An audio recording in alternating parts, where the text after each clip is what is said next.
அதனாலே பலஸ்தீன மக்களுக்கு கடுமையான சோதனைகளை அவர்கள் சந்தித்தாலும் அவர்கள் தங்களுடைய இக்கட்டில் இருந்து ஒரு மூச்சு விடுவதற்கு, அந்த சிரமங்களிலிருந்து நீங்குவதற்கு அவர்களுக்கு உண்டான ஒரே வழி இஸ்ரேலியர்களை அவர்கள் பணைய கைதிகளாக பிடிப்பதுதான்.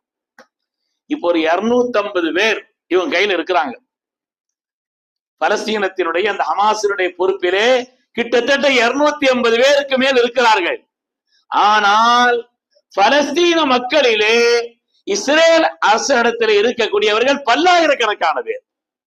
ஒப்பந்தம் என்னன்னு சொன்னா, நாங்க ஒரு ஆளை வெளியிட்டா நீங்க 50 பேரை அங்கிருந்து தரணும்.